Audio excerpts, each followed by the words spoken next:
Hey, 7th and 8th grade Bobcats, Mr. Flato here. Welcome back to another great week and another quarter at the Helena Middle School. I'm having a horrible hair day, as you can see, but that's okay. We're going to push forward, and I'm going to be Bob anyways.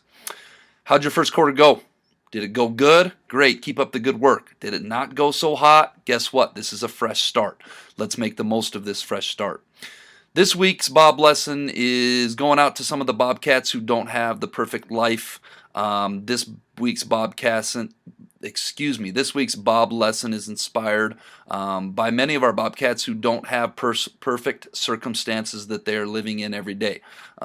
This week's Bob lesson was inspired by a conversation I was having with Mr. McKay last year, or maybe it was early this year, I don't remember. But this one goes out for you, but this Bob lesson is also for you students that do come from great circumstances. This Bob lesson's kind of for everybody. This Bob lesson is going to be called Why I Respect Dandelions. Super random, that's just kind of how my mind thinks. So let's get going on this. I hope you guys like it. I'm going to be working to cut these Bob lessons down to closer to 8 or 9 minutes at your guys' request, so it can be short, succinct, great lesson coming across. For those of you that love these lessons every week, I'm going to keep making them for you.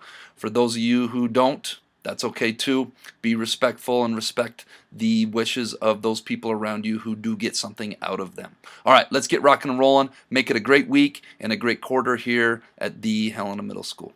All right, this week's Bob lesson is going to be named Why I Respect Dandelions. Kind of a crazy name, I know, but stick with me and it'll all make a lot of sense here in a couple minutes. But first, let's be our best this week at HMS. Let's be Bob. Let's be safe. Let's be responsible. Let's be respectful. And we're on to a new quarter of being a learner. All right, before I get going on this, I got to give you a little background about where this idea came from. I had this idea last spring, and I have a house, and I have this big lawn where I live. And for some reason, I really take pride in my lawn. I like it looking green and plush and nice. And me and Mr. Kepler, who lives across the street from me, we have this secret unspoken competition to see whose lawn is nicer, and mine is nicer, by the way. And every spring, sure enough, I have these dandelions popping up. And every spring I get super annoyed by these dandelions popping up. So I spray True Green to come and take care of the dandelions and to feed my lawn so that it's nice and green for the summer. And one day I came across a dandelion growing in the cement crack somewhere, and all of a sudden I started thinking about dandelions in a whole new perspective. So I started looking at the differences between flowers and dandelions. I think both are actually very pretty, but both are considered to be two completely different things. And if you look at the differences in preparation and care between people that have flowers or flower beds at their homes and dandelions that grow in some of the toughest conditions, you'll see a stark difference. Flowers are strategically planted in locations with optimal sunlight because you'll learn in biology class and photosynthesis that plants need sunlight to live. Where dandelion seeds are just strewn wherever, they spread and grow, and they basically grow wherever they land. Flowers are planted in nutrient-rich soil with not just the dirt, but then some added in dirt, high levels of nutrients in there. Where the seeds of dandelions grow in dirt, and as you'll see here in a minute in the next slide, sometimes in the cracks of cement, where there's just a little dirt in between some cement. Flowers are watered daily or every other day, where dandelions get their water whenever it rains. There may be dry stretches of days on end in the summer when there is no rain, and they have to persevere and go without. Flowers are given fertilizer as food, so they have their nutrient-rich soil and they get fertilizer in their food in the dirt, where dandelions obviously have no fertilizer added. So one day I was walking and I came across a dandelion growing out of the crack of the cement in a sidewalk. And I don't remember where it was or when it was, but it was very similar to this picture right here. And I kind of had this moment, where I had this new appreciation for dandelions. Their perseverance, their grit, how they find a way to grow and flourish and be their best, given some of the toughest circumstances imaginable. If you look at this dandelion seed and how it found its way in between this little crack of dirt, between a brick wall and a sidewalk somewhere, and how it laid down its roots And without fertilizer and without sunlight, and maybe getting stepped on, it found a way to grow and flourish and be this beautiful plant. And I started thinking about us as human beings and how some of us don't have those same resources that flowers do, and how some of us are able to overcome and be our best regardless. So you may be asking yourself, Mr. Flato, what do flowers and dandelions have to do with me?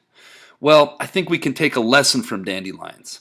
When we look at resources, when we look at dandelions' ability to grow and to flourish without a whole lot of resources, I think there's a lot of lessons and things we can take from that.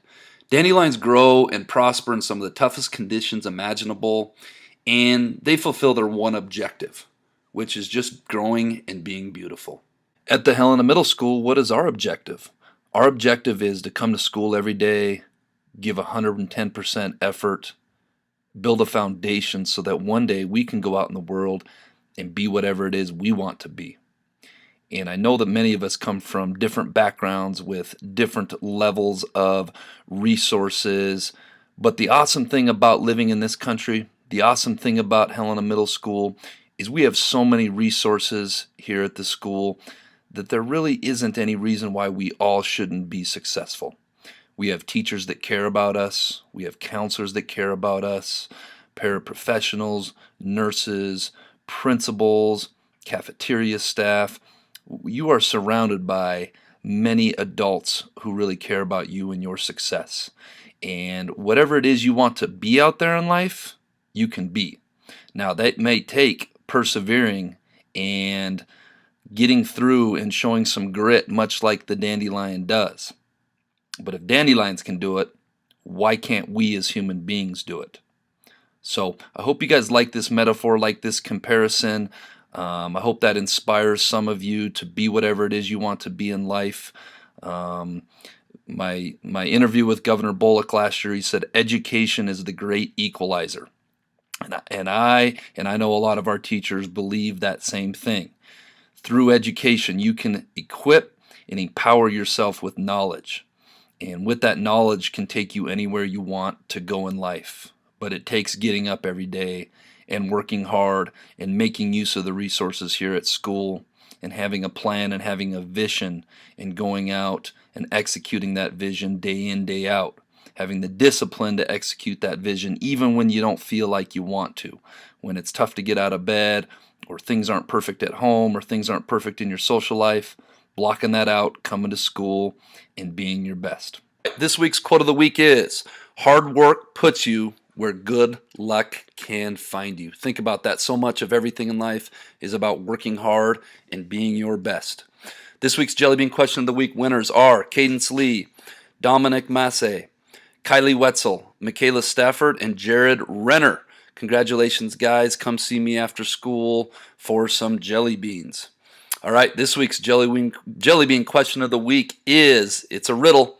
Yeah, I know you guys love these. You will always find me in the past. I can be created in the present. The future can never taint me. What am I? If you think you know, get your answer into the Bob box outside myself and Miss Panis and Mr. Meyer's office by Friday. And if you have the right answer and you're one of the first 5 right answers, I will draw your name on next week's Bob lesson. All right, folks, we're off to second quarter. New opportunity to be your best. Fresh start. Hope all of you make the most of it. And I hope all of you make it a great week at the Helena Middle School.